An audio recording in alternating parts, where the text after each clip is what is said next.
Olá, estamos prontos aqui para mais um webinar Solace. É um grande prazer contar com todos. Nosso tema hoje são doenças da aorta, torácica e tóraco-abdominal.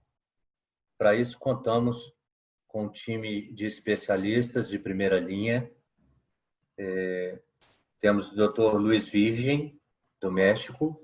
Quando ele for fazer a charla dele, a palestra, eu vou apresentá-lo.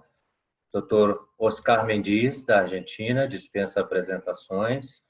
Dr. Libardo Medina, de Colômbia. Dr. Carlos Eduardo Diniz Couto, do Brasil. E doutora Ana Paula Molon, da Argentina. Nós vamos começar primeiro com uma palestra do Dr. Luiz Virgem, em seguida o Dr. Oscar Mendiz, e depois o Dr. Libardo vai nos apresentar casos e teremos espaço para discussão desses casos e, em geral, ao fim do webinar.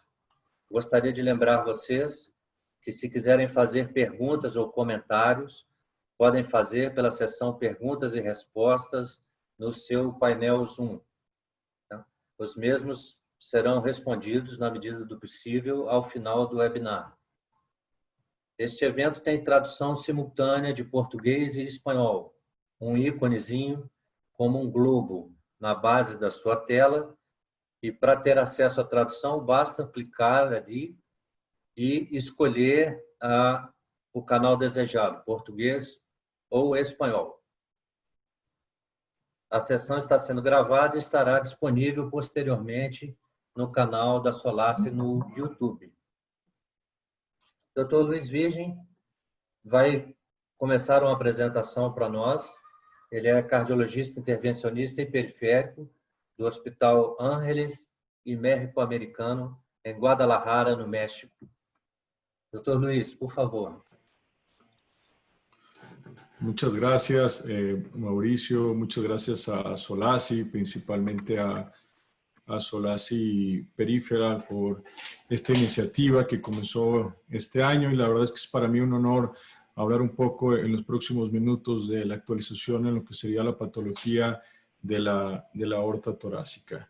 Este es un recopilado de un poco de la historia de las endoprótesis y las enfermedades de la aorta. Creo que la historia de la mayoría de nosotros los intervencionistas comenzó cuando comenzaron a aparecer los stents desde hace muchísimos años atrás, y después, bueno, dos argentinos en la línea, el doctor Parmaz, el doctor Parodi, y bueno, esta progresión de la enfermedad, y la realidad es de que los avances en la tecnología con la que contamos hoy nos ha permitido tratar desde el punto de vista intervencionista estas patologías, y bueno, veremos a lo largo de la charla que esto realmente ha sido cada vez un avance mayor y cada vez se ha mostrado más evidencia hacia estos tratamientos, de tal manera que hoy contamos con nuevas tecnologías disponibles.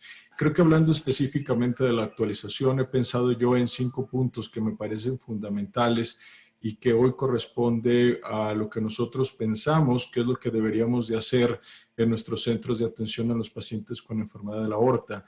Y el primero de ellos es el diagnóstico en urgencias de los síndromes aórticos agudos. Creo que todos los lugares en donde nosotros trabajamos tenemos que comenzar a hacer un protocolo de atención y comenzar a identificar a estos pacientes.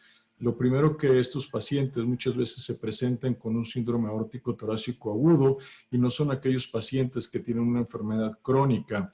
Y tendríamos que comenzar a pensar que la mayoría de los pacientes con enfermedad de la aorta son pacientes que, cuando comienza la sintomatología, son totalmente asintomáticos.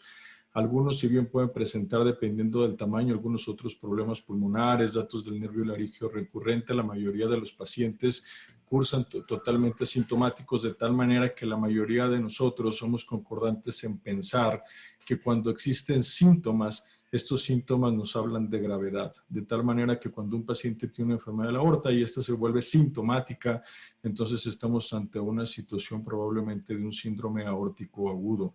Nosotros, como cardiólogos, la mayoría de nosotros somos llamados muchas veces en las salas de urgencia por un dolor de pecho o un dolor de espalda de estos pacientes, y bueno, siempre pensar que es un diagnóstico diferencial de los pacientes que vemos con infarto agudo del miocardio. De hecho, la Sociedad Americana del Corazón y en los cursos de ACLS, ellos dicen, bueno, todos nosotros conocemos que cuando un paciente llega con dolor precordial, deberíamos de hacer un electrocardiograma en menos de 10 minutos, hacer una exploración física y checar los pulsos, pero de hecho también la Sociedad Americana dice si en esos algoritmos de tratamiento en tu centro pueden hacer una radiografía de tórax en menos de 10 minutos, también podría estar recomendada y podríamos tener algunos de los diagnósticos diferenciales de dolor torácico.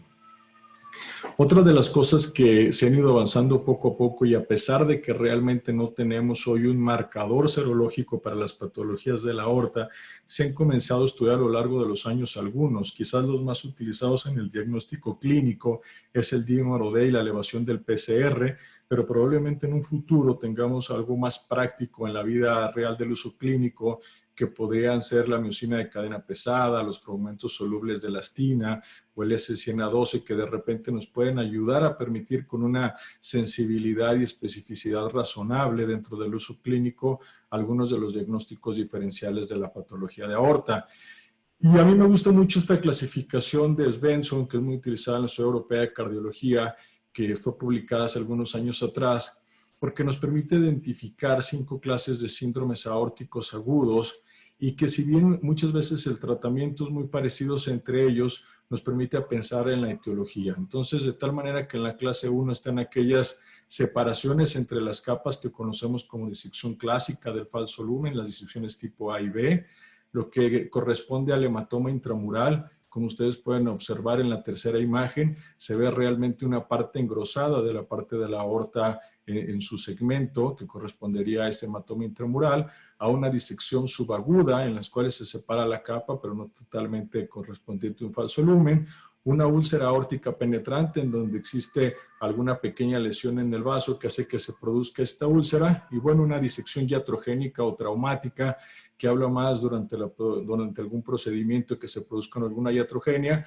o traumática que cada vez se han encontrado más pacientes, sobre todo ocasionados por vehículos de motor. Entonces, esta es una clasificación para tener en mente cuando los pacientes llegan, y bueno, cada una de ellas tiene sus síntomas clínicos en los que nosotros tendríamos que pensar. Por ejemplo, si nosotros tenemos una disección tipo A, tendríamos que pensar que esta puede ser confundida con isquemia miocárdica si existiera disección de alguna de las arterias coronarias, y así dependiendo de la etiología, por ejemplo, en la disección traumática, bueno, puede ser por un mecanismo de desaceleración. Entonces, existe qué es lo que lo produce y a final de cuentas las características clínicas de estos pacientes. La otra cosa que nosotros pensamos hoy es que si no existe una característica de este dolor torácico para encajarla en algunos de los diagnósticos que se tienen como infarto al miocardio, quienes muchas veces nos ayudan a hacer realmente el diagnóstico de estos pacientes son los métodos de imagen.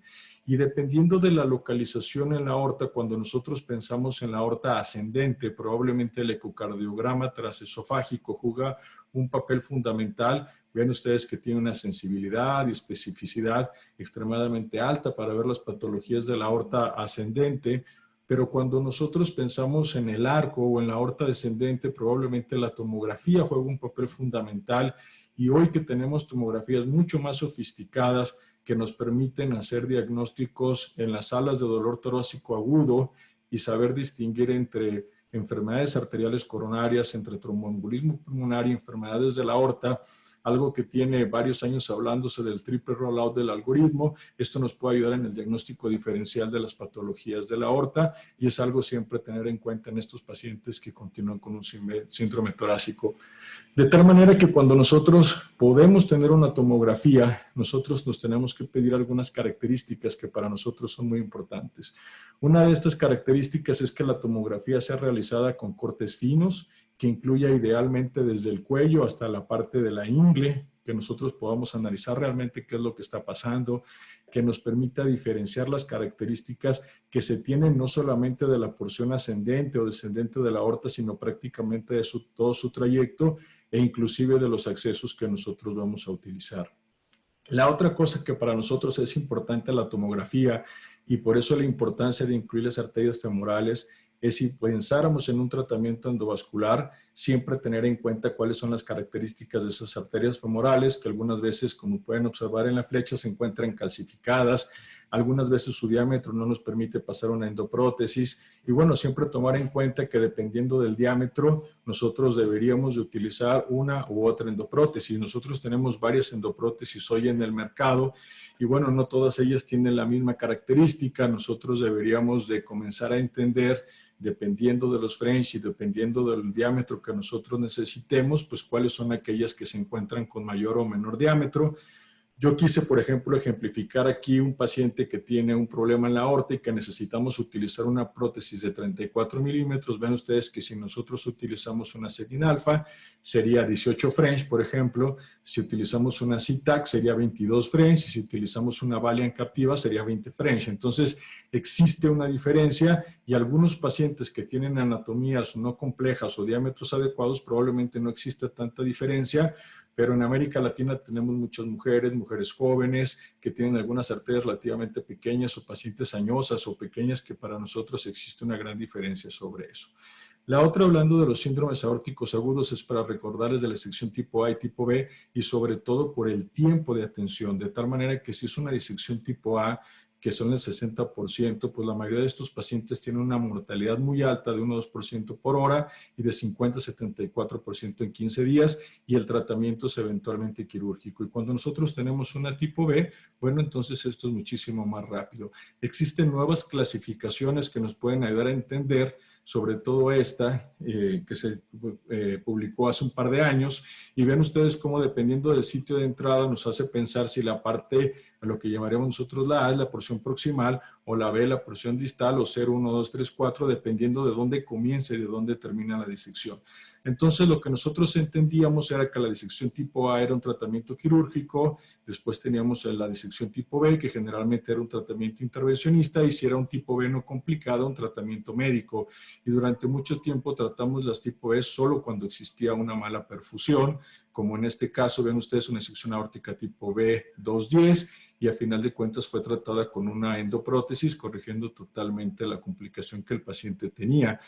Desde hace muchos años, vean ustedes esto, nosotros lo comenzamos a presentar hace 15 años, y bueno, varias publicaciones aparecieron en el año 2000, donde realmente el suceso técnico de disección tipo B es muy alto, el índice de paraplegia es muy poco, la mortalidad también es baja, y bueno, tener cuidado cuando son áreas muy largas, cuando son múltiples stent y cuando existe una cirugía previa, que es donde en ocasiones nosotros utilizamos protección medular, la cual no utilizamos hoy de manera de rutina.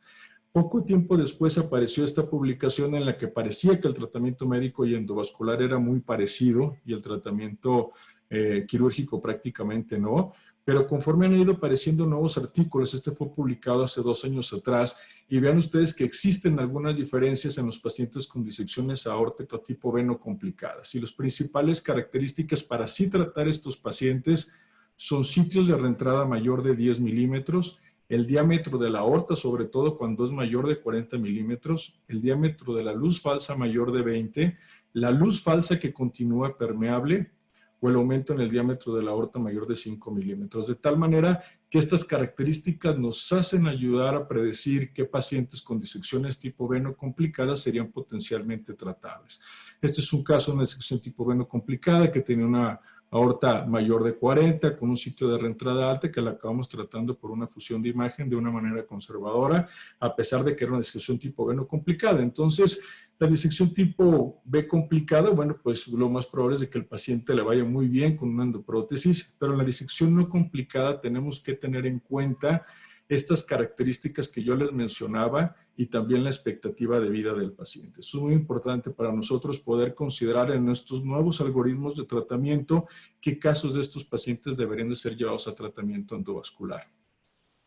Este es un ejemplo ya no de disección, sino de hematoma intramural, una mujer de 88 años con tórax y una úlcera en el abdomen. De hecho, la paciente tenía 2 úlceras, y esto es para demostrar cómo algunas arterias son tan pequeñas que tenemos que elegir una prótesis de bajo perfil y, bueno, reemplazar los sitios en donde nosotros encontramos ese hematoma intramural.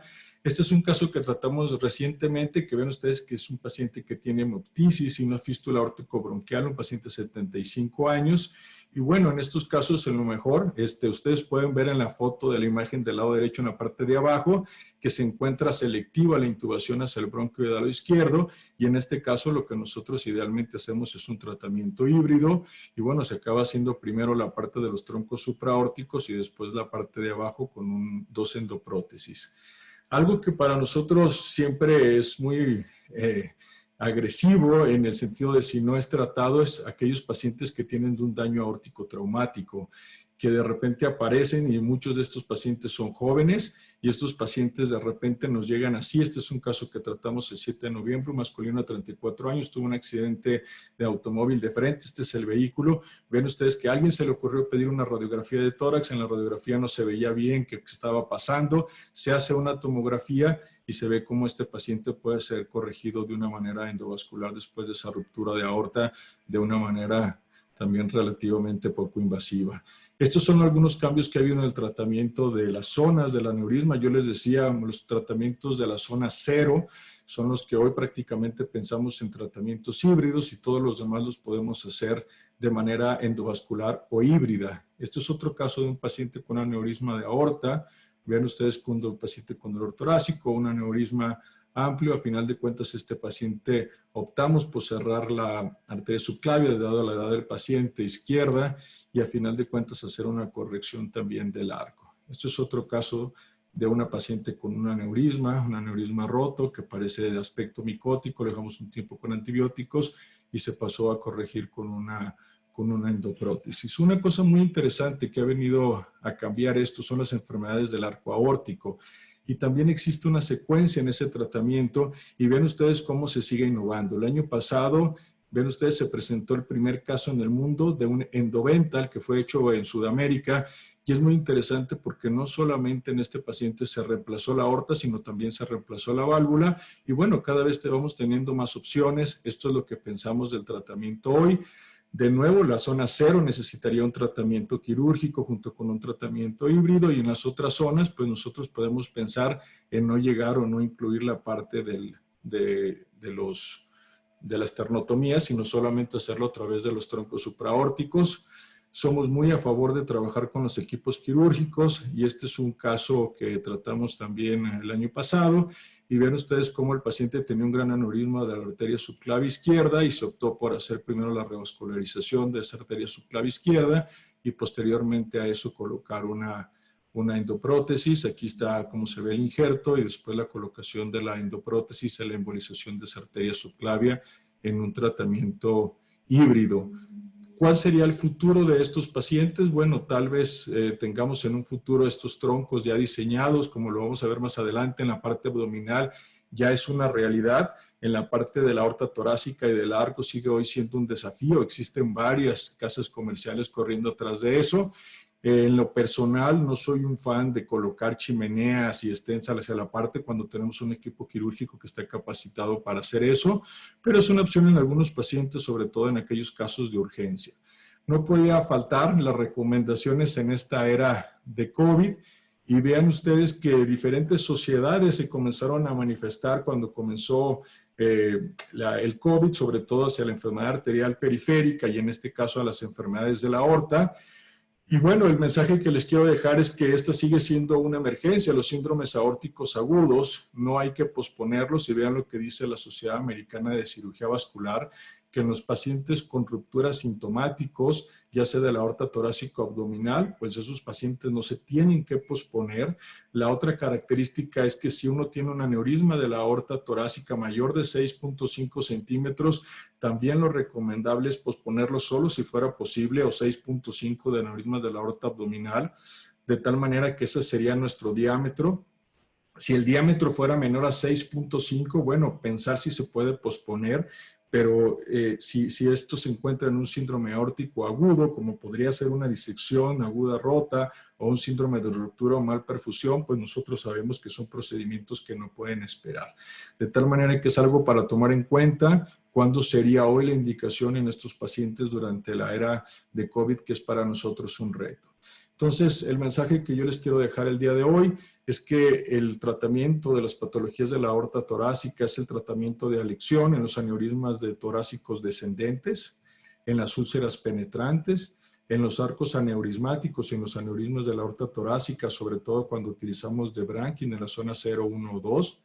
Parece ser la mejor opción en la ruptura traumática, aunque siempre considerar el diámetro de la aorta de los pacientes jóvenes y que no tenemos realmente un estudio randomizado que nos pueda aclarar esa respuesta, pero parece ser una muy buena opción. La disección complicada tipo B.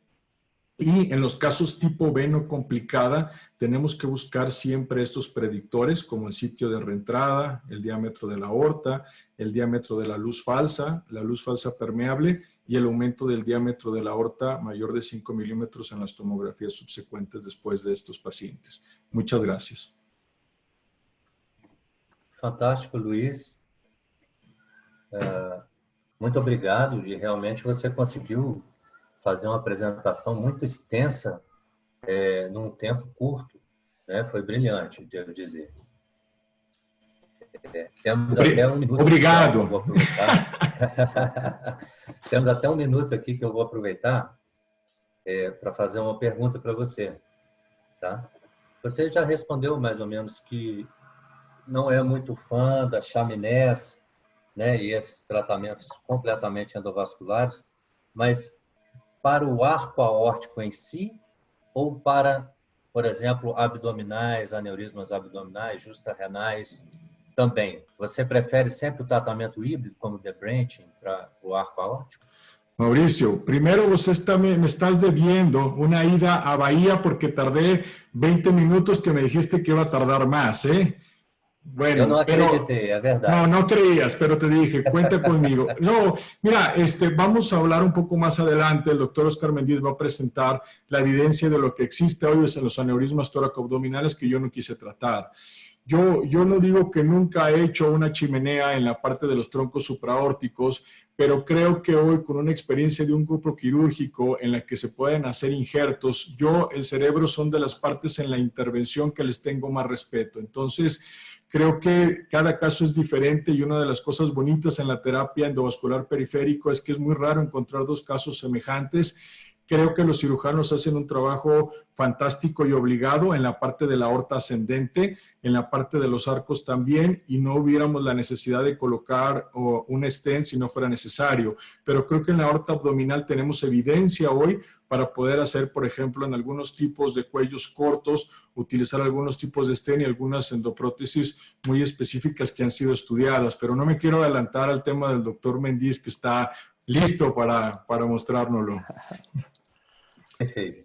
Obrigado, Luiz. Vamos então ao Dr. Oscar Mendiz, diretor do Instituto de Cardiologia e Cirurgia Cardiovascular, chefe do Departamento da Cardiologia Intervencionista do Hospital Universitário Fundação Favaloro e ex-presidente da Solace. Dr. Mendiz, por favor. Bueno, quiero agradecerles por la invitación a ustedes y al Solace, tanto a ti, Mauricio, a Luis, y también felicitarlos por la concurrencia, porque yo veía que mientras Luis hablaba, la audiencia crecía, así que espero no defraudarlos y que ahora se sientan defraudados con mi presentación. El tema es amplio, como bien decía Luis, y voy a tratar de resumirlos. Quizás le va a faltar un poco más de respuesta a lo que ustedes comentaban recién con respecto a chimeneas, pero lo podemos comentar después. Esos son los conflictos de intereses. Entonces, el tratamiento de la endovascular de la aorta abdominal tiene ciertas limitaciones y hoy nos vamos a referir a estas dos limitaciones anatómicas que son los aneurismas tóraco-abdominales y los yuxtarrenales. Empezando por los tóraco-abdominales, ustedes conocen muy bien esta clasificación modificada de Crawford y no vale la pena entrar en detalles y todos la pueden ver y la pueden buscar. Lo que sí sabemos que hasta hace no tanto tiempo, como bien mencionó Luis, la cirugía de la aorta tóraco-abdominal era el único tratamiento.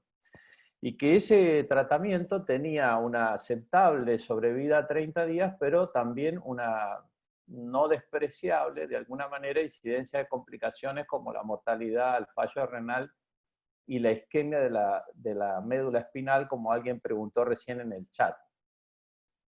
No intenta esta diapositiva ser agresiva en el sentido despectivo de la cirugía, que sigue siendo una alternativa. Pero es muy importante tener cirujanos entrenados, fíjense la magnitud de la cirugía, y también tener un paciente que no tenga riesgos para soportar esta intervención, en la cual adelante de todos los vasos viscerales y también de la arteria medular, algo que nosotros no podemos hacer con los dispositivos actuales por vía endovascular.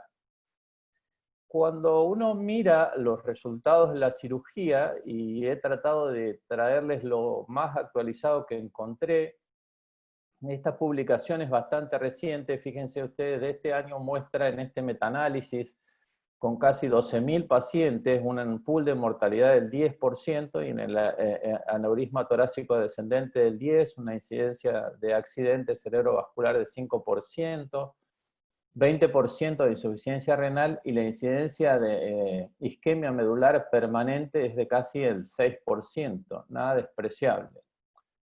El primer paso que nosotros dimos fue un poco lo que mencionaba Luis, que es hacer un approach combinado en el cual se hacía un debranching, en este caso los bypass. Lamentablemente este video no funciona, pero ya sabía que no funcionaba desde antes, porque es un caso muy viejo, que hicimos en el año 1997, donde se les hizo bypass a todos los vasos viscerales y después se hizo stent graft de toda la aorta tóraco-abdominal, y el paciente, fíjense que vivió más de 10 años perfectamente, solo se le había ocluido una rama renal.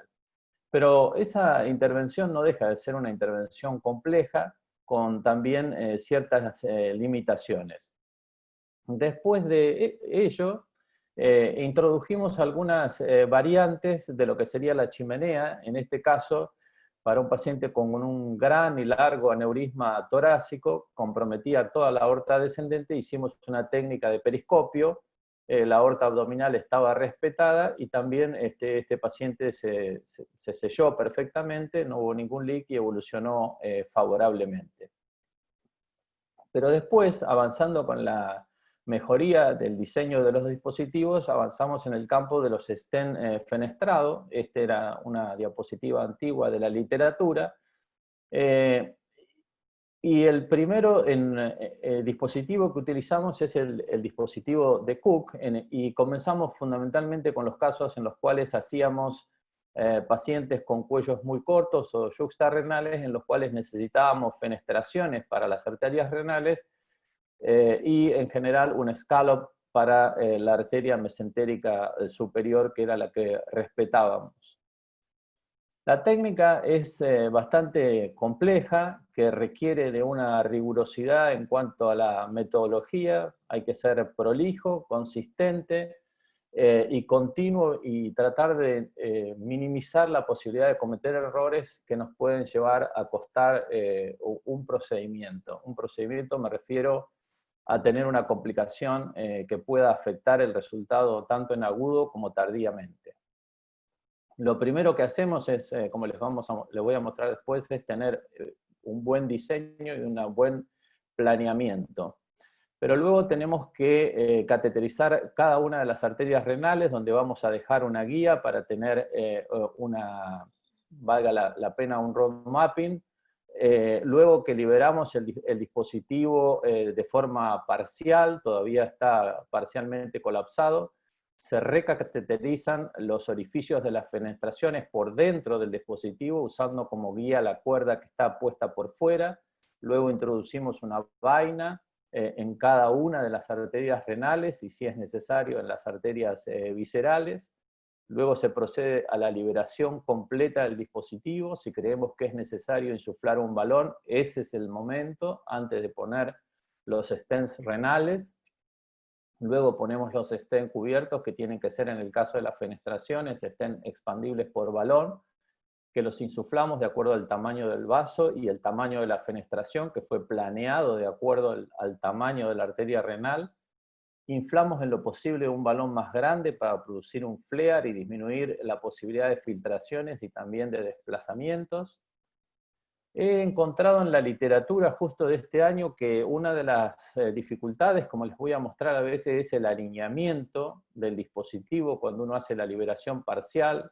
ante la posibilidad sobre todo de casos que tienen cierta tortuosidad, y he visto que algunos operadores usan una insuflación de un balón para lograr orientar mejor el dispositivo antes de producir la liberación completa y que el scallop quede muy bien orientado con respecto a la arteria mesentérica. Yo no lo he hecho, pero lo vi en estos días y me pareció importante compartirlo con ustedes.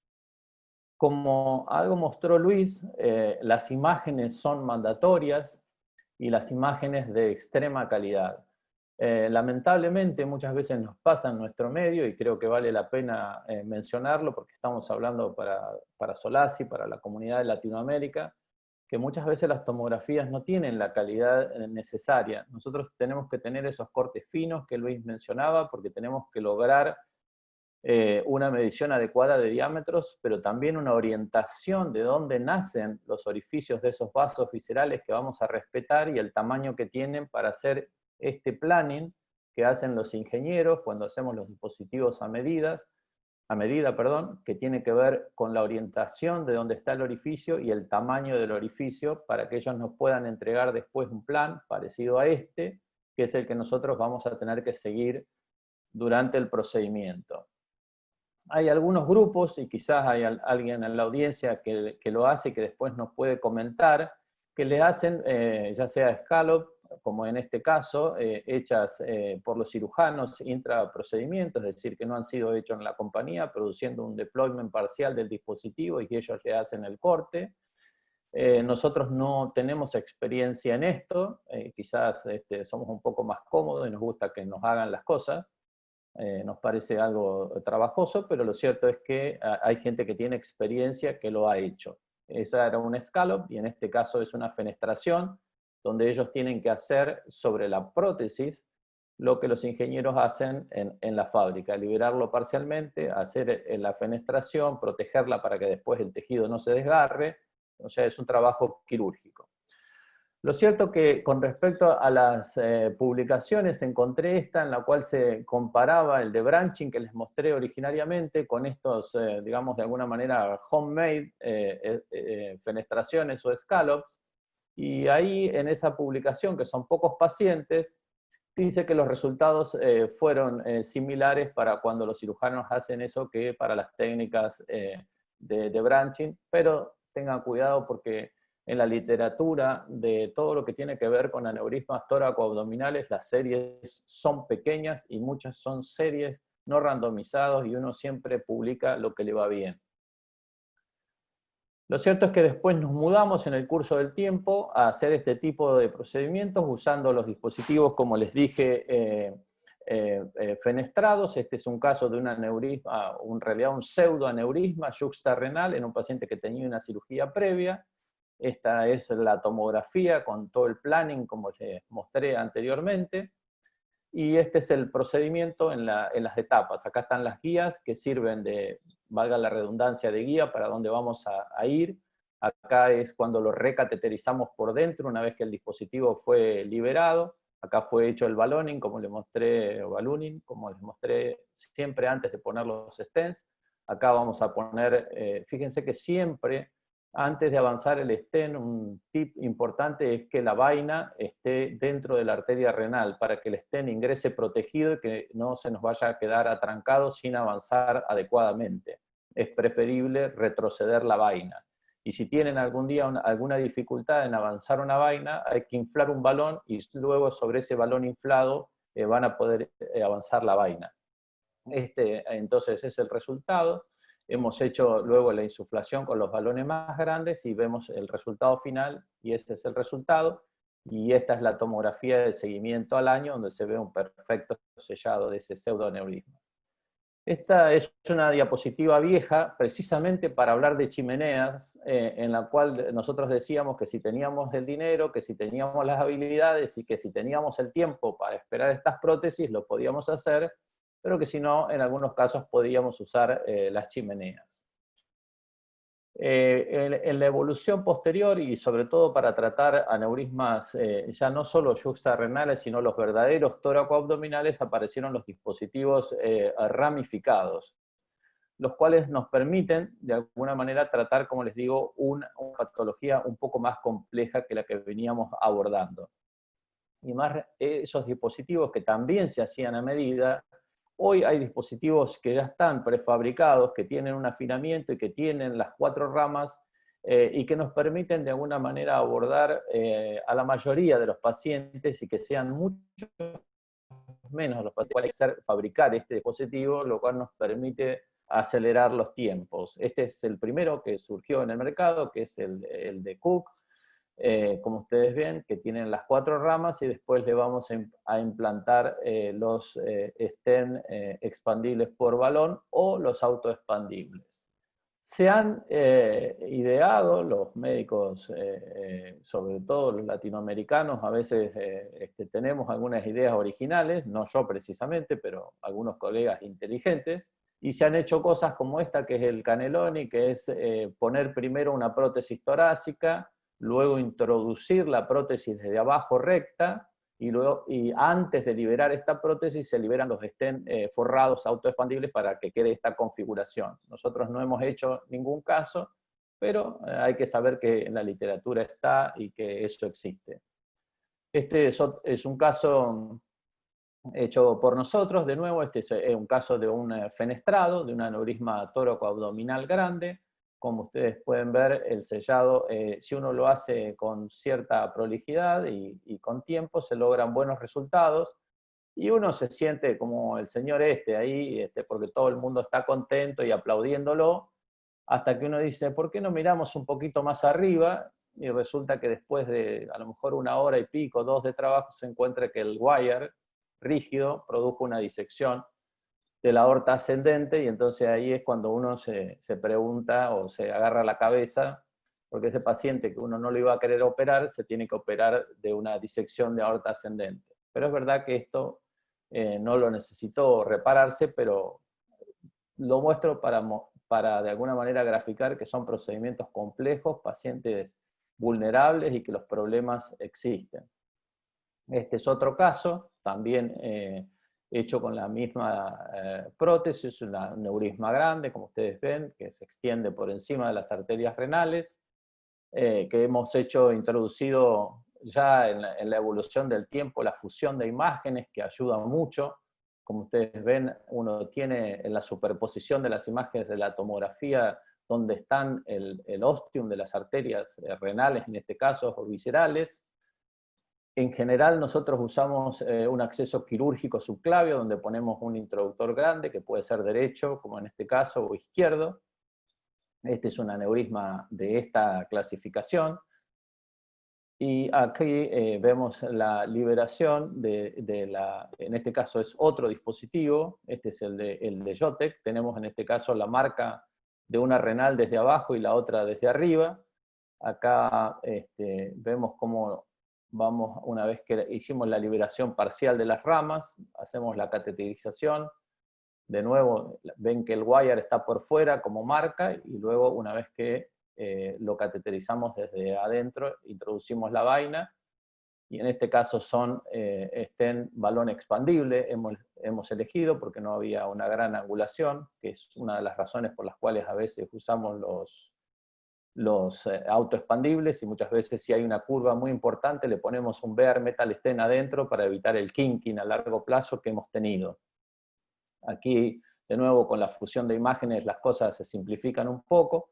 Hemos hecho la renal derecha, luego la renal izquierda, la misma técnica, luego el vaso, en este caso la mesentérica, y ese es el resultado, perdón, y este es el resultado final que se me salteó. Me debe haber quedado oculta la diapositiva, perdón. Esta es otra prótesis que estaba en diseño, que la verdad que no sé si está en el mercado, pero que nosotros no la tenemos, no la conocemos y nunca la hemos usado. Algo similar pasaba con este dispositivo combinado de Gore, que tampoco tenemos experiencia, pero está en la literatura. Este es un caso de la literatura, yo no tengo experiencia con eso. En el diseño se han introducido en la actualidad las ramas internas, que en realidad nosotros tenemos poca experiencia con esto, pero hay quienes dicen que es un poco más fácil de cateterizarlas porque el ostium es grande, y que después uno puede salir más fácil hacia el exterior de los aneurismas, sobre todo cuando no hay mucho espacio para cateterizar las ramas viscerales, y hay diseños combinados. Luis habló de esto. Nosotros no tenemos experiencia en tratar aneurismas tóraco-abdominales con stent descubiertos. Había un stent francés. Yo sé que acá en Argentina hay grupos que lo han usado. Nosotros no tenemos experiencia. No sé cuáles son los resultados a largo plazo. El manejo anestésico de estos pacientes es extremadamente importante, no solo por la analgesia, que en general no es tan importante, sino por el manejo de la tensión arterial, que los pacientes no se hipotensen, y también, como alguien preguntó ahí, si se hace drenaje del líquido cefalorraquídeo. Con respecto a eso, hay una publicación muy reciente donde se analizaron una serie de casos en los cuales se analizó la anatomía, si se hizo drenaje o no drenaje, y en realidad se vio que el factor predisponente más importante es la extensión de la cobertura y si se tapa la arteria subclavia izquierda, y no tanto el drenaje del líquido cefalorraquídeo, y concluyen diciendo que no estaría justificado usarlo de manera rutinaria. Aquí hay de nuevo un metaanálisis respecto al tema, incluyendo 160 estudios, 22.000 pacientes, y fíjense que la incidencia no es despreciable. En los aneurismas tóraco-abdominales es alrededor del 7.6%, para la cirugía a cielo abierto es de alrededor del 6%, y para el tratamiento endovascular es alrededor del 4%, con un promedio de 4.5%, de manera tal que sigue siendo una potencialidad nada despreciable y muy devastadora. Con respecto a los accesos, los que nos conocen saben que nosotros, por vicio cardiológico, somos minimalistas, y todo lo que es tratamiento endovascular de los aneurismas lo hacemos percutáneo desde hace muchos años. En el caso de los torácicos simples los hacemos percutáneos, no importa el frenchaje, pero en el caso de los fenestrados y los ramificados, en general necesitamos los accesos quirúrgicos, porque uno tiene que entrar y salir con muchos dispositivos, cosa que daña la arteria para una sutura percutánea, que obviamente es lo ideal, pero hemos hecho solo chimeneas por vía percutánea. Con respecto a la comparación con el tratamiento quirúrgico, les traje para mostrarles que la literatura avanza, pero bastante lento. Aquí yo tenía 2 o 3 diapositivas que eran del año 2012, en el cual se mostraba en un metaanálisis con 11 estudios, 660 pacientes, una mortalidad del 2%, con una incidencia de leak de alrededor del 20%, con una permeabilidad de los vasos a 5 años alta, alrededor del 90%, pero que si uno mira en el 2017, los resultados no son tan diferentes, no se ha avanzado demasiado. La mortalidad sigue estando en alrededor del 4%, con una incidencia de infarto del 1%, de fallos respiratorios, y la incidencia de stroke es del 3%. Lo que sí se ve a veces es que se tratan pacientes más complejos. Aquí hay en este grupo de pacientes tratados con ramas ya sea fenestradas o ramificadas, podemos ver que la sobrevida a largo plazo de estos pacientes no es tan buena, y es alrededor del 50% al año. Es decir, que a pesar de que nos queden bien, muchos pacientes por otras comorbilidades o inclusive por esta patología se van muriendo en el curso del tiempo. Y que la incidencia de reintervenciones no es despreciable, que a los 5 años casi el 40% de los pacientes necesitan una reintervención. La curva de aprendizaje, por supuesto que es importante, y cuando uno mira en el curso del tiempo, podríamos decir que se tratan pacientes más complejos con una relativa reducción de las complicaciones. Acá fue dividido por diferentes cuartilos y ven que en el último no son tantos los pacientes, pero las complicaciones van disminuyendo de manera significativa. Y quizás acá sea una de las diapositivas más importantes, porque es la discusión quizás, valga la redundancia, más importante que tenemos cuando enfrentamos un paciente de este tipo, si tiene que operarse o si lo tenemos que tratar por vía endovascular. Y cuando miramos en esta comparación, en esta serie publicada hace poco tiempo con muchos pacientes, es una revisión muy reciente, como les dije, de hace pocos días, uno ve que no hay diferencias en mortalidad, que no hay diferencias en la paraplegia permanente, que los tratamientos por vía quirúrgica tienen más insuficiencia renal y que tienen más stroke. Pero las diferencias en cuanto a lo importante, que es mortalidad, y a paraplegia, que es lo que a veces usamos para justificar uno u otro tratamiento, no son tan diferentes, y por eso creo que tenemos que mirar bien los pacientes para ver si la anatomía es favorable para nosotros o no, y si el paciente es favorable o no. La fusión de imágenes, como les dije, es muy importante, nos ayuda muchísimo, y en una publicación nos muestra que lo que hace, sobre todo, es reducirnos el tiempo del procedimiento y el contraste, o el material de contraste que les vamos a inyectar a los pacientes, que suele ser mucho, y que si el paciente tiene insuficiencia renal, es importante. El tiempo de fluoroscopía lo reduce, pero no tan significativamente.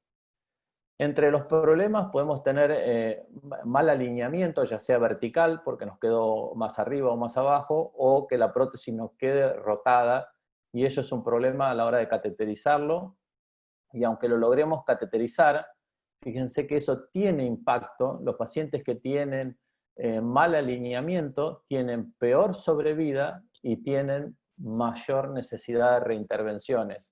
Así que la alineación a la hora del deployment inicial es extremadamente importante. Problemas como todo en la vida puede haber. Este es un caso que había quedado muy bien y que después de un tiempo vino con un crecimiento muy marcado del aneurisma. Y fíjense cómo el stent se había separado de la prótesis y el paciente tenía un aneurisma gigante. Imagínense, llega hasta por acá, ni me acuerdo los centímetros, que no fue nada fácil. Esto era para mostrar cómo la sangre hacía para no romper el aneurisma, o sea, salía y volvía por el mismo orificio. Aquí vemos cómo lo logramos recateterizar y poner y reconectarlos. Y esta es, de nuevo, el otro stent también estaba desplazado, pero lo logramos hacer y quedó muy bien. El futuro, la verdad, no lo sé, tendremos que ver. En resumen, los dispositivos son muy promisorios, podemos tratar cada vez anatomías más complejas, por supuesto que son costosos en nuestro medio, que en el caso de los fenestrados que mandamos a fabricar hay tiempo que esperar, las chimeneas son técnicas que no describí por cuestiones de tiempo, que pueden ser una alternativa, pero son para seleccionados pacientes, no son para todos. Cuando el aneurisma, yo diría, si tuviera que resumirlo en una palabra, se podría hacer en una chimenea, en un cuello corto que que está casi totalmente trombosado, pero no en un aneurisma que no tiene trombos peri, porque ahí va a quedar filtrando y eso nunca se va a cerrar. Bueno, hasta ahí llegamos, muchas gracias. Alguien me pregunta acá por el chat que está escuchando, y me dice si la paraplegia es similar, y con qué cirujanos. Bueno, yo no tengo la respuesta, pero uno cuando habla tiene que hablar con lo que está publicado en los datos, y ese es un metaanálisis enorme con una cantidad enorme de pacientes, y está ahí, los resultados son parecidos, no son significativas las diferencias. Muito obrigado, Dr. Mendiz. O tema realmente é muito extenso. Surgiram várias perguntas, vários questionamentos, que eu acho que nós vamos poder fazer mais adiante, para que a gente possa cumprir o horário. Eu queria fazer aqui primeiro, já antes que eu me esqueça, um agradecimento à empresa Cook, que patrocina esse evento, apoiando esse evento para a Solace, e também dizer que nós temos 700 participantes na América Latina, o que é sem dúvida um sinal de que talvez a gente esteja no caminho certo com o webinar e com a penetração toda que a Solace tem. Eu agradeço muito a vocês. Agora vamos com o Dr. Libardo Medina, cardiologista intervencionista do Instituto Cardiovascular de Colômbia, o Hospital Internacional de Colômbia. Ele vai nos apresentar um caso e então teremos tempo para discussão. Por favor, Dr. Libardo.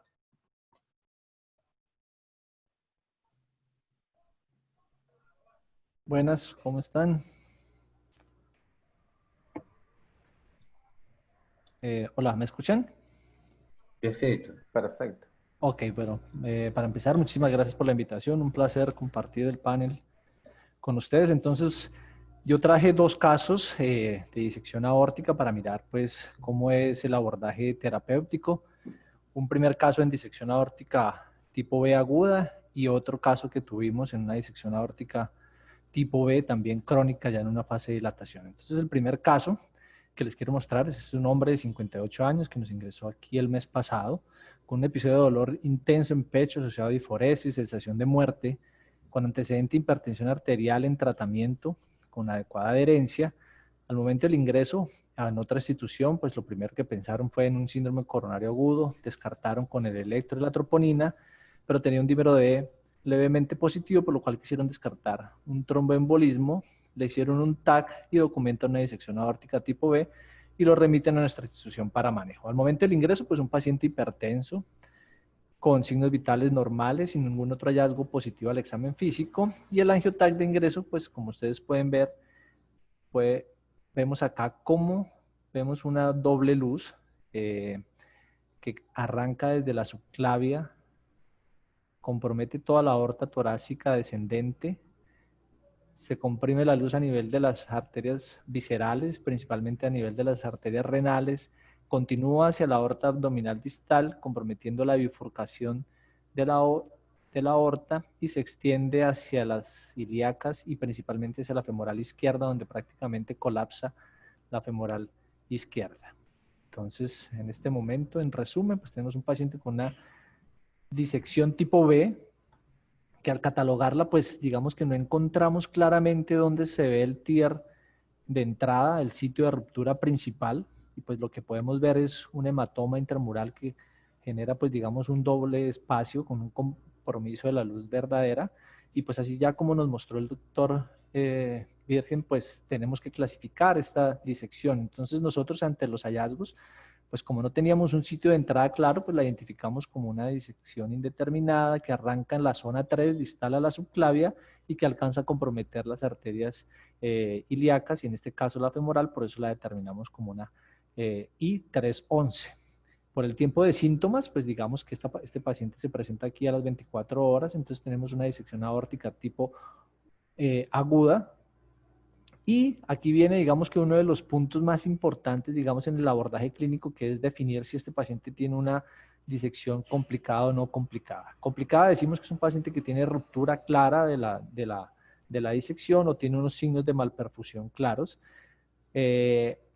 O puede ser un paciente de alto riesgo y pues nuestro paciente cumplía muchas de estas características de alto riesgo, como era que el paciente presentaba hipertensión arterial, tenía un diámetro mayor de 4 milímetros, la presencia de malperfusión radiológica, de pronto podríamos interpretar algunos hallazgos como malperfusión radiológica, el compromiso de las renales y de la ilíaca distal, y pues de pronto el diámetro de la luz falsa. Entonces este paciente inicialmente lo manejamos como un paciente con una disección no complicada de alto riesgo, quedó en manejo en unidad de cuidado intensivo, pero como se pueden dar cuenta, requirió muchísimos antihipertensivos, tenía toda esta lista de antihipertensivos, incluyendo los 2 diuréticos, infusión de nitroglicerina, y pues decidimos un control radiológico a las 48 horas. Este paciente evolucionó a los 2 días del ingreso, pues persiste con episodios de dolor torácico, cifras tensionales elevadas, y en el control radiológico pues podemos ver cómo la disección ha progresado en cuanto al compromiso de la luz verdadera, y fíjense ustedes aquí a este nivel prácticamente hay un colapso total de la luz verdadera.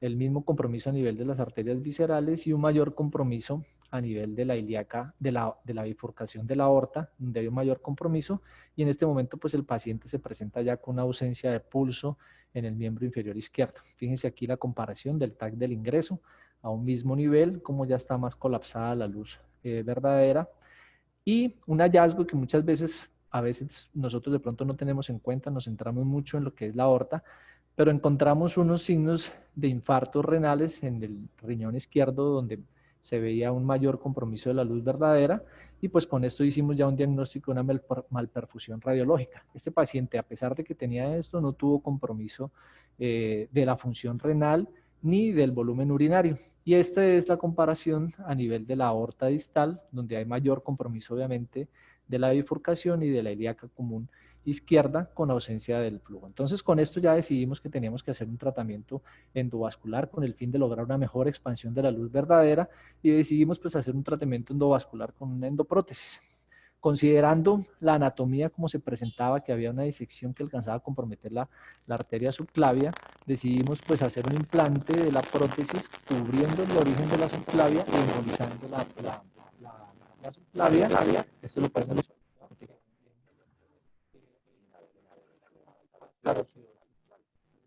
Libardo, Senhor?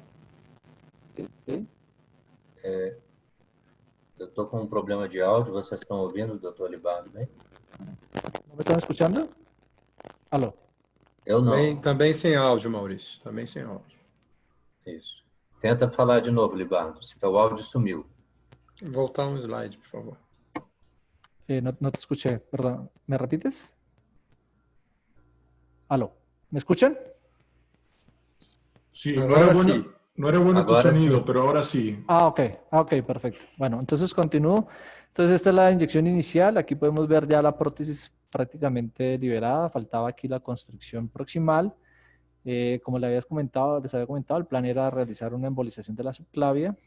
Nosotros chequeamos primero la vertebral contralateral, vimos que tuviera un polígono competente, y embolizamos por la vía radial la subclavia izquierda, y el resultado final es este resultado, pues con una buena adosamiento de la prótesis a nivel proximal, no ha llenado de la luz falsa, y vemos cómo la subclavia llena de manera favorable por la vertebral del mismo lado. Libardo, Entonces, en ese momento, ¿sí? posso fazer uma pausa aqui e aproveitar esse momento? Sí, claro. Sim. Nós temos aqui no painel também, eu peço perdão que não apresentei eles completamente, mas doutora Ana Molon, cardiologista intervencionista, secretária científica do Conselho de Hemodinâmica da Sociedade de Cardiologia Argentina, chefe do Serviço de Hemodinâmica do CEMEP, para ajudar aqui na discussão dos casos, e também Dr. Carlos Eduardo Diniz Couto, cardiologista intervencionista, presidente do Hospital Semper de Belo Horizonte, no Brasil. Eu gostaria de fazer uma pequena interrupção no seu caso, apenas para colocar uma questão em aberto aqui para você e para todos, né? Eu vi que você fechou, então, a dissecção, a origem proximal, e também embolizou a subclávia, certo? Queria saber se algum de vocês, Ana, Carlos, Dr. Mendiz, Luiz, tem algum comentário, se acha que o tratamento está feito dessa forma, só fechando o orifício proximal da dissecção, lembra que a dissecção vai até as ilíacas, né? E se vocês têm esse costume também de fechar a subclávia, seja passando a prótese pela subclávia ou ocluindo com um dispositivo. Alguém gostaria de comentar? Posso falar, Maurício? Claro, Carlos, por favor. Boa noite a todos. Gostaria de agradecer o convite. Bom, eu acho que nesse caso, a conduta da embolização da subclávia foi muito pelo aspecto da tomografia. Eu acho que a dissecção ela envolvia a origem da subclávia um pouco mais do que a gente gostaria, e ficaria tranquilo de simplesmente colocar a endoprótese na aorta. Eu acho que foi uma conduta acertada, apesar de alongar um pouco o procedimento, não é nada demorado, eu pensaria da mesma forma. O risco de manter uma perfusão do aneurisma com aquela subclávia pérvia não era pequeno, até pelo próprio fluxo pelo outro lado, pela outra vertebral, né?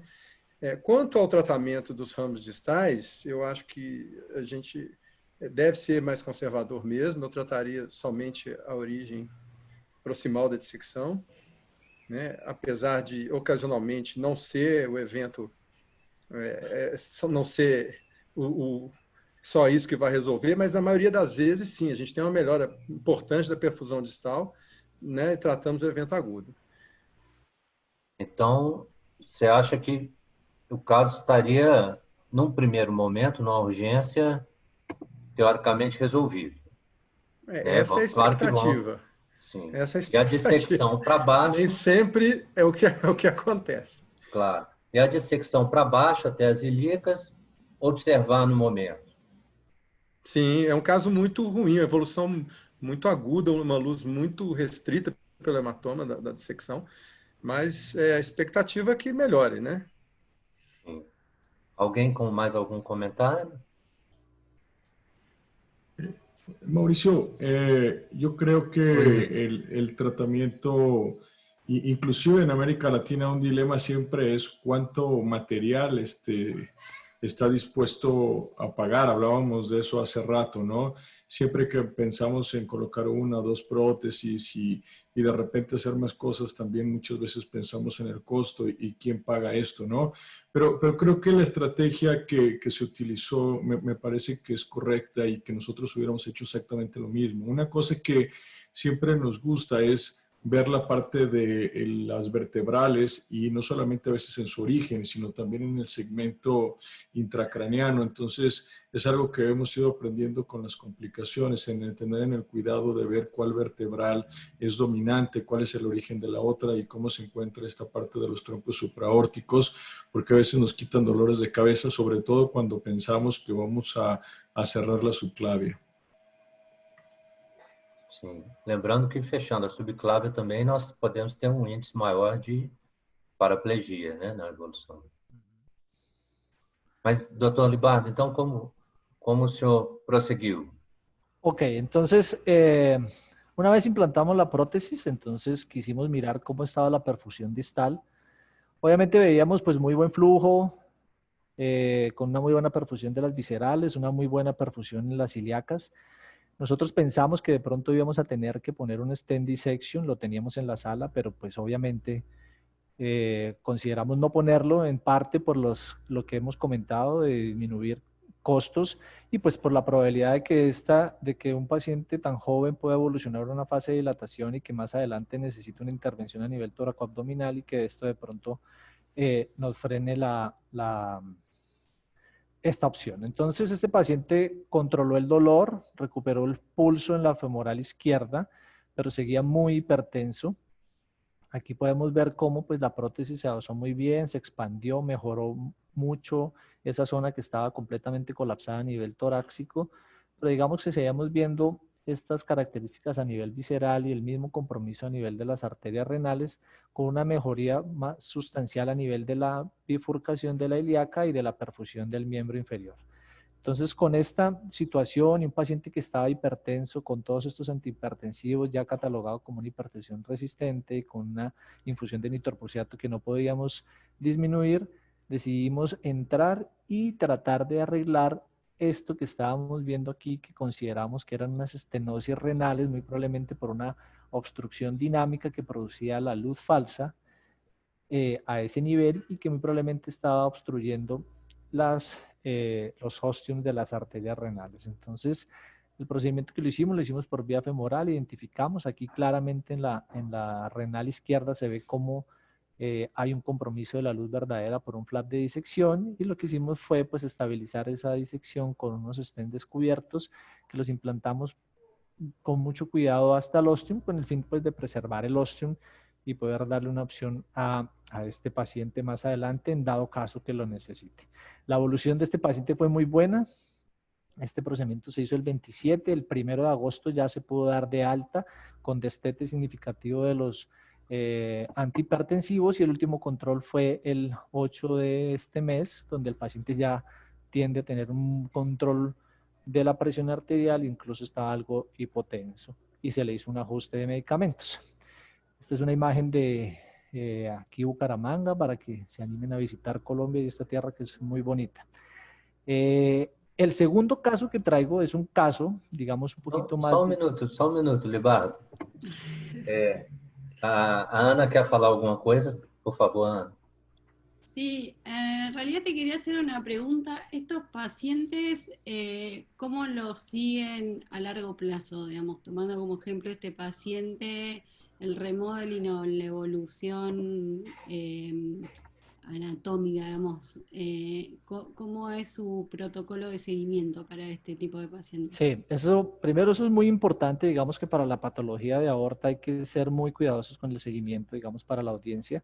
Estos pacientes, pues varían muchas cosas, ¿sí? En este caso, por ejemplo, decidimos hacer el primer angiotac intrahospitalario después del implante, porque las características clínicas nos sugerían que de pronto esas renales seguían obstruidas y ya teníamos, digamos, como unas pistas de que había una malperfusión renal por los infartos que había tenido, ¿sí?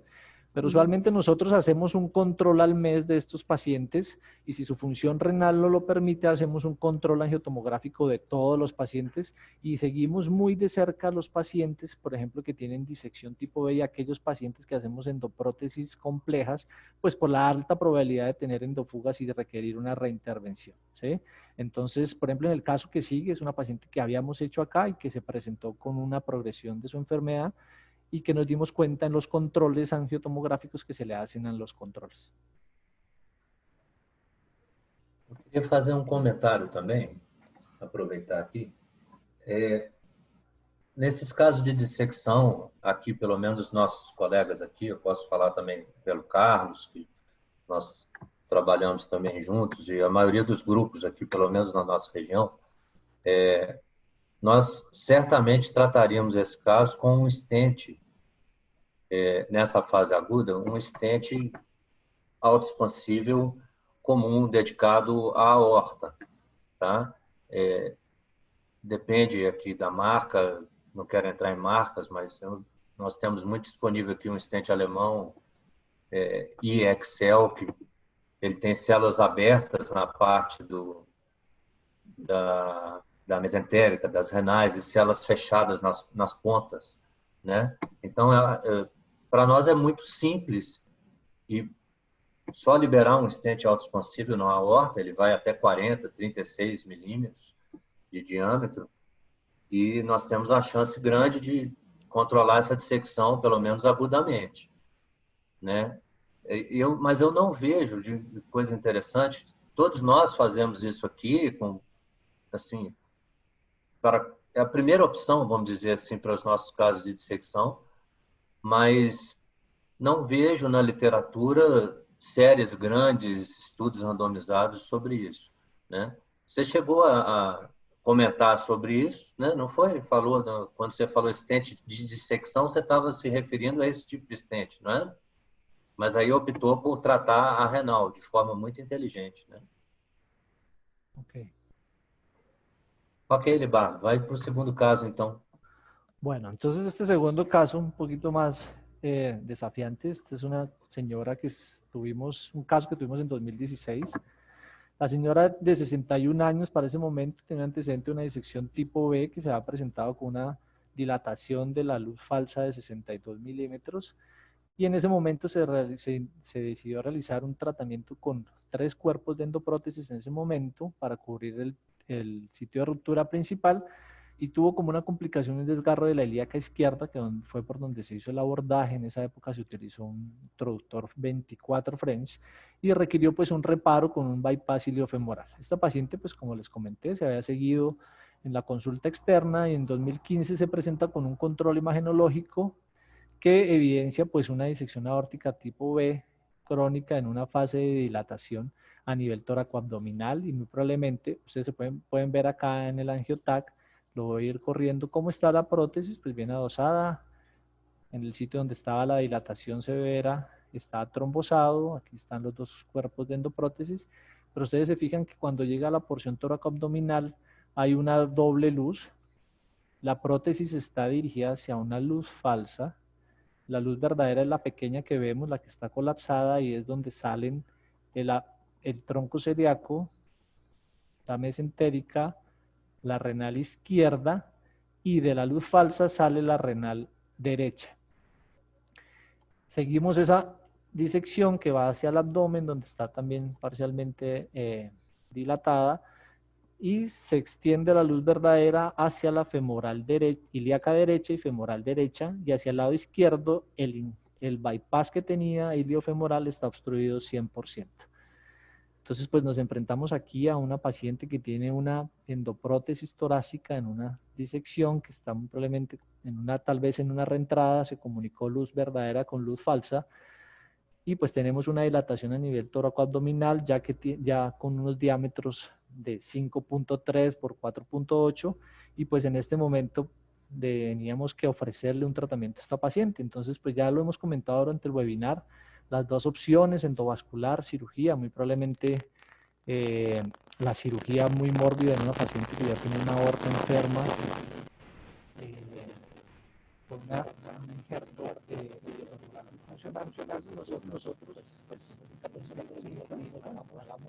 Doctor, de nuevo tu audio, ¿eh? Tu audio nos está un poquito. Eso, gracias. ¿Mejor? ¿Sí? ¿Mejor? ¿Me escuchan? ¿Aló? Ahí mejor. Sí, bueno. Entonces decidimos hacer una planeación utilizando la prótesis de T-Branch, como la comentó el doctor Mendiz. Esta es una prótesis, de pronto para los que no están familiarizados, que tiene 4 ventanas para tronco celíaco, mesentérica y 2 renales. Se hace obviamente un abordaje por vía braquial para poder implantar un introductor 12 French con el cual se van a construir las ramas. Y pues digamos que ya tenemos una revisión muy grande de la literatura donde podemos ver que el 88% de los aneurismas toracoabdominales se ajustan, digamos, a este diseño de prótesis que permite pues tratar los aneurismas que tienen compromiso tóraco-abdominal. Y digamos que pues obviamente tenemos que tener una anatomía favorable, digamos que aquí está como el espectro de la posición donde tienen que estar estas ramas. Obviamente no deben haber ramas accesorias importantes que toque excluir. Y pues ya tenemos un metaanálisis reciente de 7 estudios que fueron incluidos de 197 pacientes donde los desenlaces son muy buenos, desenlaces importantes, por ejemplo la mortalidad a 30 días es del 6%, la isquemia medular es del 12%, pero con paraplegia establecida de solo 1.3%, necesidad de reintervención del 5% y presencia de parafugas del 10%, digamos que ese es el resumen de ese metaanálisis. Entonces, ¿qué hicimos con esta paciente? Decidimos hacer una endoprótesis de T-Branch, pero obviamente este es el implante del introductor 12. Esto es como se ve la disección, en ese momento una dilatación muy severa a nivel tóraco-abdominal, aquí es a nivel de la aorta distal, donde se puede ver la luz falsa y la obstrucción del injerto. Esto es lo que se continúa aquí, es hipogástrica.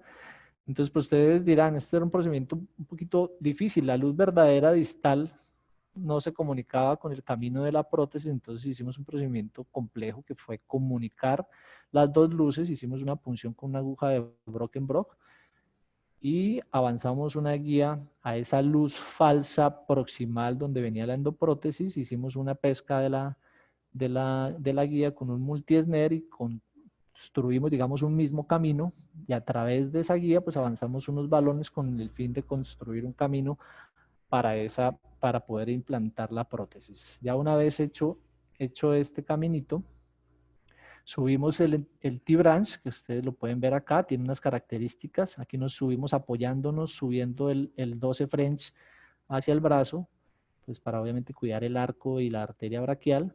Y pues este T-Branch tiene unas características, unos marcadores que nos permiten orientarlo, porque como dijo el doctor Mendiz, es muy importante la orientación, porque si tenemos un mal alineamiento, pues obviamente podemos incurrir en la necesidad de tener que embolizar o hacer un injerto extraanatómico para poder reperfundir alguna de esas ramas. Y pues después de haberlo implantado, pues construimos la endoprótesis con unos stents recubiertos, balón expandible.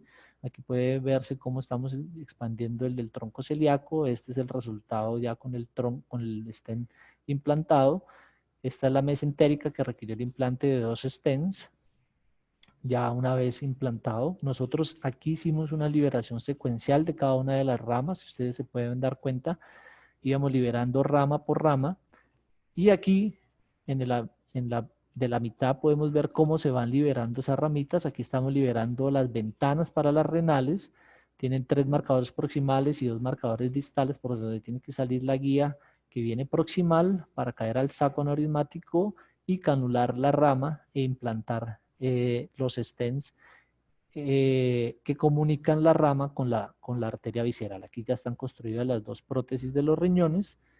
Llevamos muy bien ese momento, y pues ya a nivel abdominal lo que se hizo fue poner una prótesis bifurcada convencional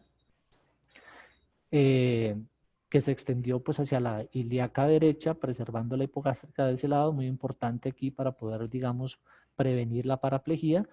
Y del lado izquierdo, donde teníamos obstruido el bypass iliofemoral, lo que hicimos fue comunicar la extensión contralateral de la prótesis bifurcada abdominal con 2 stents Advanta que se introdujeron dentro de la hipogástrica con el fin de, pues, obviamente, mantener la perfusión de la hipogástrica, que también es importante para poder prevenir la isquemia medular, y de esa manera, pues, logramos obtener un adecuado tratamiento de este caso que inicialmente tenía esta anatomía con un curso clínico muy probablemente favorable, riesgo de una ruptura, y obtuvimos un resultado angiográfico muy bueno. Esto es en el procedimiento, una inyección que hicimos al final, donde vemos perfusión de las 4 ramas y perfusión a la ilíaca derecha y de la hipogástrica izquierda. Esta paciente la hemos seguido en el tiempo. Tengo un angiotac, el último que tengo disponible es del 2017, que aquí ustedes lo pueden ver, está desde la porción proximal, donde estaba la prótesis vieja, está completamente excluida de esa luz falsa que existía a este nivel. Hay una pequeña endofuga aquí en esta rama que se ha mantenido estable. Aquí están las, digamos, las 4 ramas, los 2 riñones y las ramas que van al tronco celíaco y la mesentérica, que están perfundiendo de manera favorable. Y a nivel abdominal, pues logramos una adecuada posición de la prótesis y también una adecuada perfusión de la hipogástrica y una reconstitución de las 2 femorales superficial y profunda, logrando pues un adecuado tratamiento. Entonces, pues digamos que con esto puedo mostrar y complementar, digamos, la disección tipo B es una patología muy compleja que se nos presenta en diferentes estadios, y pues actualmente ya contamos con una tecnología muy amplia de prótesis que nos pueden dar opciones amplias para ofrecer, digamos, un cambio del curso de la enfermedad para estos pacientes. Muchas gracias. Obrigado, Libardo. Muito impressionante, um caso complexo com resultado fantástico, não é? Eu tenho uma pergunta, coloco aqui, e depois vou aproveitar. Nós temos 15 minutos ainda para a gente poder discutir, e acho que a gente pode aproveitar as perguntas dos colegas, né, que estão mandando aqui. Acho que vamos ter tempo para responder, o que é muito bom. A minha pergunta prática é, para esses casos, você mencionou uma bainha 12 frente pelo braço para acessar os ramos e implantar. A maioria desses stents recobertos, eles passam em 9 frente. Por que é necessário 12 frente? Vocês também fazem isso de rotina? Sí, es, digamos, que la indicación que tiene la casa comercial, digamos que como está escrito el procedimiento, en muchos casos se hace la canulación de las 4 ramas de manera inicial, porque es que tú puedes tener la posibilidad de abrir toda la prótesis, tener las 4 ramas canuladas, ¿sí? Eso te da estabilidad de la prótesis y vas construyendo rama por rama. Entonces tienes que meter dentro del 12 French un introductor 7 French que entra prácticamente hasta la rama visceral para poder avanzar el estenoto expandible. Balón expandible, perdón. Os 7 frente por dentro do 12 frente. Sí, señor. Sim. Yo te quería preguntar algo. Si mal no vi o me perdí en la presentación, tú no habías canulado de inicio ninguna de las ramas. ¿No habías dejado reparo anatómico o me lo perdí? ¿Me No, explico? íbamos haciendo una por una, exacto. Pero tú Hicimos una por cuando una. vos liberaste el dispositivo no tenías una marca de una guía de dónde estaban las ramas. No, no. Nosotros fuimos liberando ventanita por ventanita. Iniciar la del tronco celíaco, luego la mesentérica, luego la renales. Y la hacíamos construyendo de una. El otro Aproveitando detalle uma... que creo que hay que tener muy presente, primero felicitaciones porque el caso es extremadamente complejo. Cuando uno quiere hacer un procedimiento de este tipo y hay una prótesis implantada previamente en la aorta descendente, es la angulación del callado aórtico.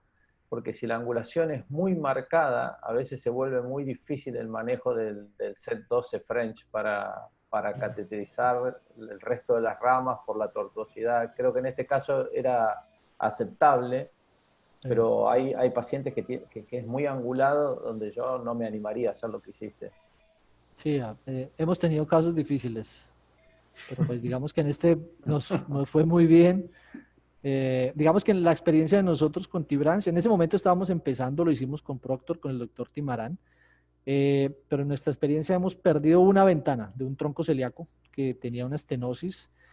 Apenas pasamos la prótesis, ya digamos la anatomía cambió algo y se obstruyó completamente ese tronco celíaco. No lo pudimos cateterizar nunca, ni con guías coronarias. Entonces, le hicimos 2 intentos, dejamos abierta esa ventana, volvimos a entrar, no pudimos, entonces tocó poner un plug en esa ventana. Y en los controles angiotomográficos se alcanza a ver una pequeña endofuga tipo 2 por ese tronco celíaco que perfunde muy bien por la mesentérica, obviamente, pero tuvimos, digamos, que ese caso. Eu queria aproveitar e colocar aqui também, tem mais de uma pergunta dos colegas assistindo sobre o risco de paraplegia e proteção medular.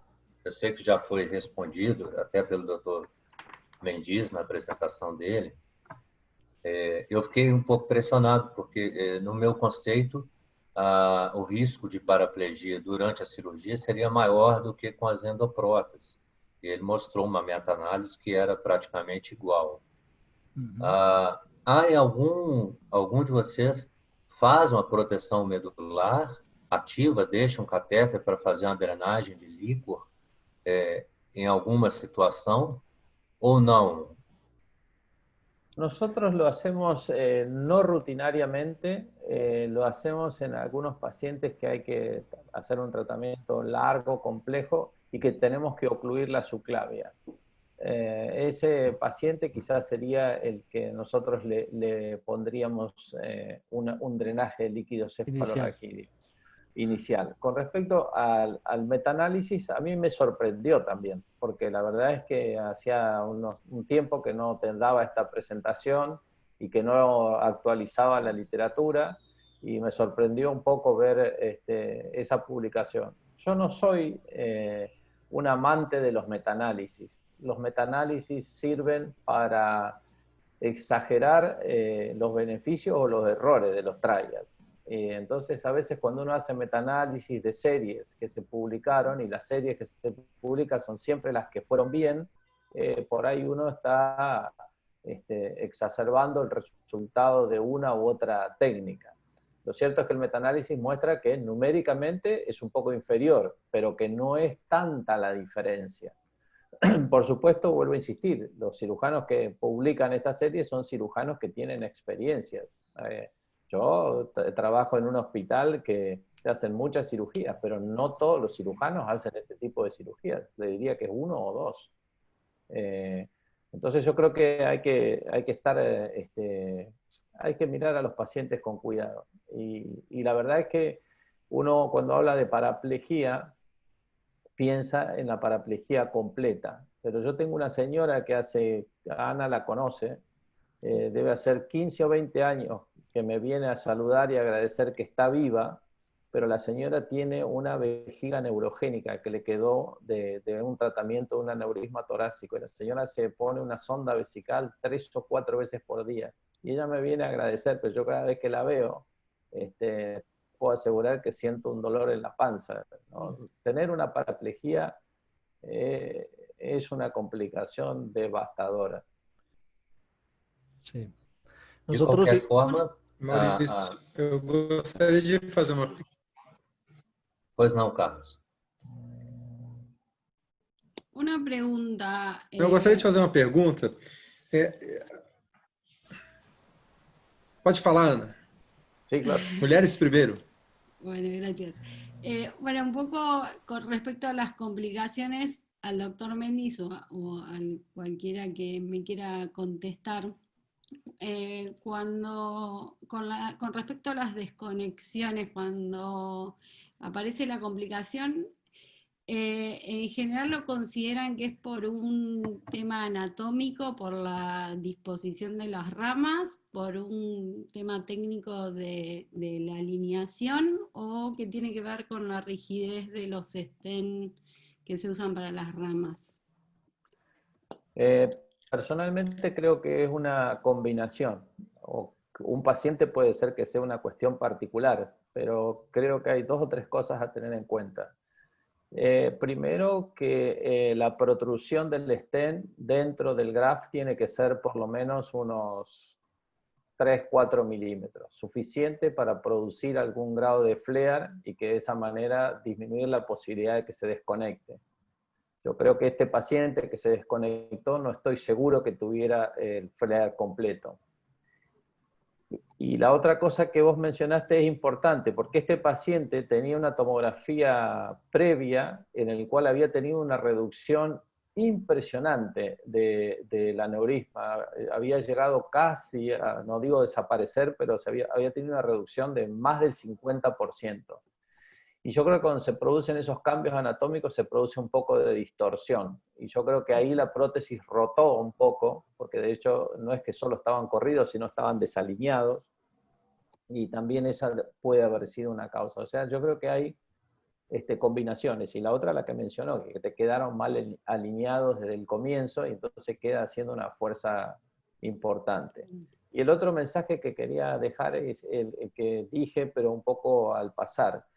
Cuando uno usa los stents autoexpandibles, sobre todo en arterias renales que queda con una angulación importante y uno ve un kinking sin que parezca obstructivo, si a uno le genera dudas, no hay que quedarse con ninguna duda y hay que poner ahí un stent descubierto para reforzar ese kinking, porque las obstrucciones tardías son frecuentes. Aparecen. Es Sí, preferible la profilaxis con sí, eso que...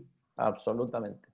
Y el otro punto que yo no tengo respuesta, a lo mejor, no sé si Mariano por ahí está escuchando, hay gente que no hace todo el tratamiento completo y muchas veces hace por ahí la conexión de todas las ramas viscerales y deja para poner en un segundo procedimiento la rama ilíaca de la extensión abdominal para dejar el aneurisma profundo durante algún tiempo. Yo la verdad que los casos que he hecho, cuando los hago todos. sí. Yo pensé que lo he escuchado a los cirujanos dar eso como una verdad, y cuando me puse a buscar en la literatura, no sé si es que no lo busqué bien o no lo encontré publicado. Y lo que no está publicado, como decía un profesor mío, no existe. Nosotros, por ejemplo, lo que preguntaba Ana sobre las desconexiones y las endofugas que se presentan en las ramas, lo que hemos visto muchas veces es que estamos en el procedimiento y angiográficamente vemos que la arteria es más pequeña, ¿sí? Sí. Entonces, influye mucho el estado volémico del paciente y eso hay que tenerlo muy en cuenta en la planeación. Es muy importante, digamos, el estado volémico cuando se hace el TAC, tomar las medidas y ceñirse a ese TAC, porque uno encuentra a veces que pone un stent más pequeño, ¿sí? Y después el stent produce una endofuga tipo 2 o se desconecta.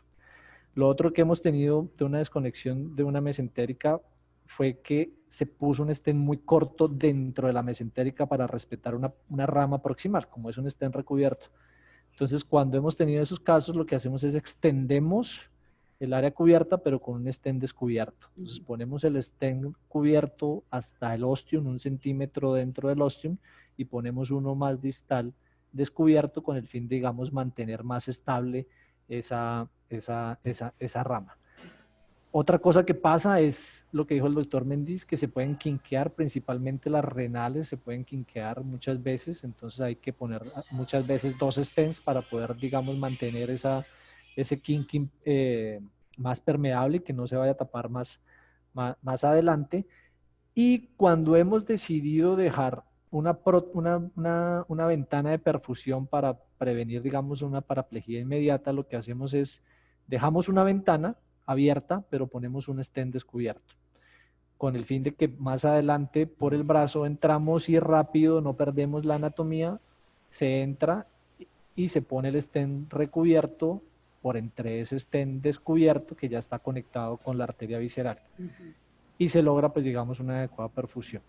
Lo hacemos en esos pacientes que tienen cubierta la subclavia, que no tienen hipogástricas. De rutina no ponemos el catéter peridural, pero pues obviamente la evaluación clínica inmediata es muy importante. El último caso que tuvimos era un aneurisma toracoabdominal roto contenido de un señor que tenía ya un injerto ortobifemoral, no tenía hipogástricas, entonces tenía alto riesgo de tener un compromiso de paraplegia, hizo un déficit motor muy leve, pero inmediatamente nos dimos cuenta, pusimos el catéter de drenaje y el paciente en 24 horas recuperó la fuerza de la extremidad, de las 2 extremidades, y está muy bien ahorita. Carlos, você tinha uma pergunta? Na verdade, era sobre os stents metálicos, qual o percentual de stents metálicos que vocês colocavam depois do stent recoberto, ramificado. A gente tem colocado com muita frequência, apesar de alongar o procedimento, acho que dá uma segurança exatamente para evitar tanto o kink quanto a perda, né, do ramo. Os dois responderam sem eu perguntar. Eu acho isso muito importante. Quanto à bainha 12, Maurício, a gente é um suporte extremamente necessário, né?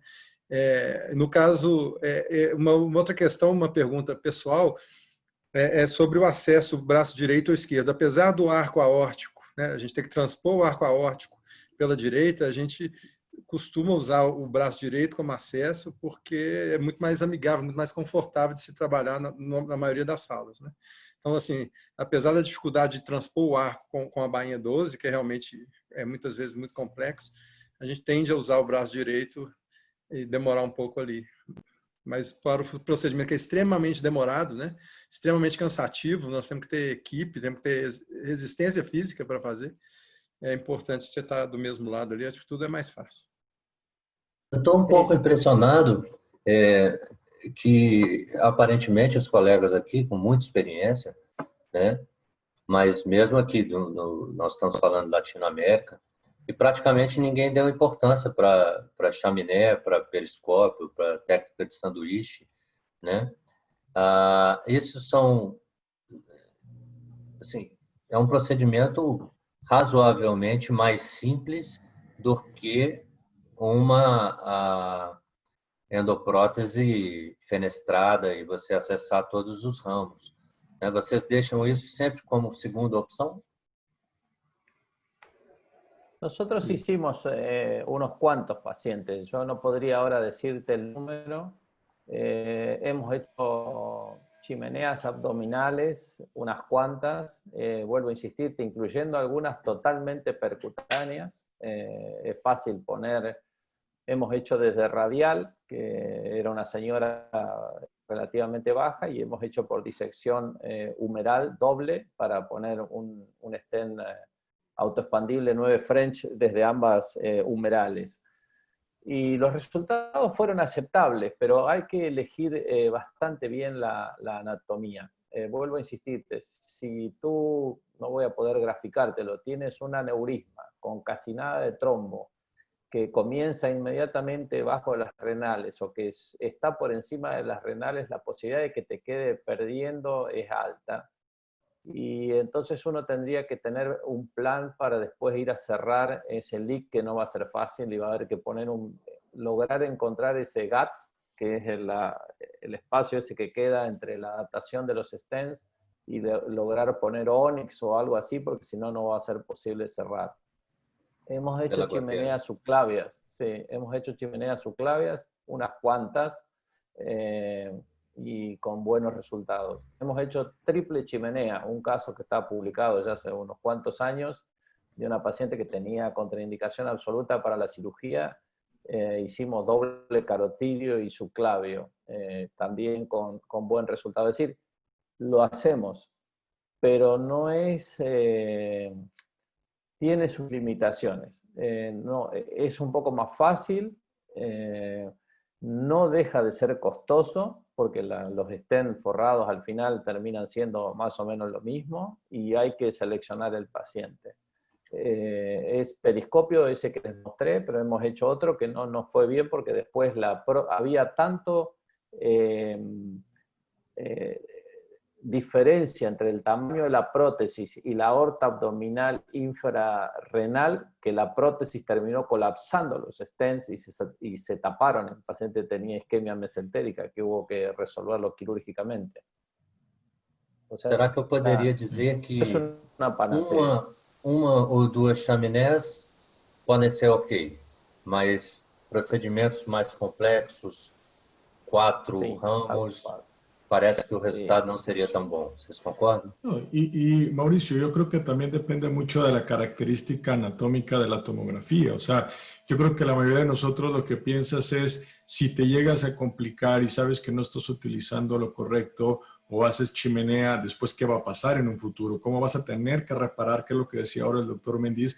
¿Cuál es lo que queda y qué es lo que yo eventualmente pudiera hacer en un futuro en un paciente que eventualmente tiene una anatomía desfavorable? El problema es que los resultados de la mayoría de lo que nosotros mostramos tiene que ver con anatomías favorables. El problema es que hemos extrapasado esos límites a anatomías desfavorables, y aquí es donde, si existen nuevos dispositivos, son para utilizarlos. El problema, creo que más real, es cuando tú tienes casos que los tienes que resolver con lo que tú tienes. Inclusive, yo creo que a todos nos ha pasado tener que hacer chimeneas porque estamos en una situación de un aneurisma roto o de un caso complejo, y a final de cuentas es la opción que tienes para poderlo hacer de inmediato. Entonces, no es, yo creo que estemos en contra de hacerla, sino que es lo más favorable, y yo creo que depende mucho del escenario clínico, de la tomografía y de los costos. Por ejemplo, una anatomía desfavorable para este tipo de dispositivos ramificados, fenestrados, son un caso que Luis mostró, que creo que era uno de los que tenían úlcera penetrante, con esa tremenda angulación en la transición entre la parte torácica y abdominal. Ese paciente que tiene esa curvatura tan importante, que si uno le pone un dispositivo y la rectifica, se cambia tanto la anatomía.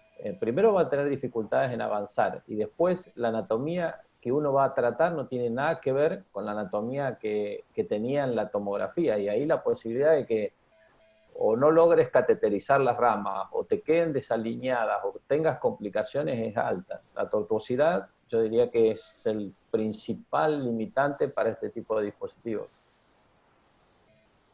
Doutores, nós estamos já 5 minutos à frente do nosso tempo. Eu, por mim, ficaria aqui mais 1 hora tranquilamente, mas para respeitar aqui o horário, eu acho que alguém tem uma colocação agora mais importante, porque senão eu vou caminhar para o final. Mauricio, me gustaría nada más comentar que hubo muchas preguntas que yo noté que eventualmente no fueron respondidas, pero los invitamos a que entren al Peripheral Case de Solasi. Constantemente se están colocando casos. Hay un caso reciente de aneurisma de aorta abdominal, que muchas preguntas podrían caber ahí, y cada vez vamos a ir teniendo cada mes nuevos casos, que la finalidad sería contestar estas y otras preguntas, Mauricio. Si usted me pregunta, contestaría una sola que hay, porque la vi varias veces y he contestado algunas mientras estuve en silencio, pero mucha gente preguntó acerca del Marfan, y creo que la respuesta es corta. Por lo menos en mi hospital, en general esos pacientes van a cirugía como primera elección y solo van a tratamiento por cateterismo en futuras complicaciones o reintervenciones, pero nunca como primera opción. No sé si ustedes tienen el mismo concepto. Sí, el problema del Marfan es la dilatación que existe, y que la mayoría de las prótesis no están hechas para eso, y la porción de la aorta ascendente, pero eso yo también lo quería contestar, para mí creo que lo más importante es que cuando va al tratamiento quirúrgico les digamos las necesidades posteriores a los cirujanos que nosotros queremos tener. O sea, algunas veces cuando hacen el recambio no lo hacen hasta la parte y después colocar una endoprótesis nos cuesta trabajo. Entonces una cosa que siempre yo les he insistido es educar a los cirujanos que la próxima parte del Marfan probablemente sí sea endovascular y que entre más largo sea la parte que queda del tubo valvulado y entre más inclusive que nos dejen una marca anatómica, más fácil es para nosotros hacer una segunda o tercera reparación. Entonces, yo creo que es un mensaje el decirle a los cirujanos cuáles son las características que nosotros tenemos para las nuevas reparaciones. Yo vi una pregunta donde decía el implante con ultrasonido. Yo creo que, digamos, en las disecciones sería lo ideal poder tener ultrasonido. Podríamos prevenir lo que pasó en el caso que mostré, que la prótesis muy probablemente cruzó por una luz falsa y tuvimos pues una dilatación y remodelación de esa luz falsa y digamos sería lo ideal. Otros grupos los hacen con eco, nosotros no tenemos experiencia, el ultrasonido es muy costoso, en lo que yo tengo de mi experiencia solo lo hemos utilizado una vez. Y otra pregunta que vi que era los aneurismas infecciosos o por salmonela, pues yo creo que siempre es esperar lo máximo posible a no ser de que el paciente tenga una inminencia de ruptura, porque pues una prótesis en un aneurisma infeccioso va a ir muy mal y pues lo hemos vivido en mi experiencia también. Muito bem. Muito obrigado a todos. E, Luiz, realmente, amanhã nós vamos ter já no site da Solace o terceiro caso da série Solace Perífero, e que continua, né, o caso de aneurisma justo-renal, mas agora nós vamos já para a parte de membros inferiores também. Eu acho que é interessante todos acompanharem. Tá? Eu gostaria também de agradecer a todos que acompanharam até aqui, e vocês, todos os experts, e pedir para quem sair agora, se por gentileza puderem responder a encuesta de satisfação, porque através dessa encuesta é que a gente consegue ir ajustando os detalhes para cada vez atender melhor a todos na Solace. Um grande abraço e boa noite a todos.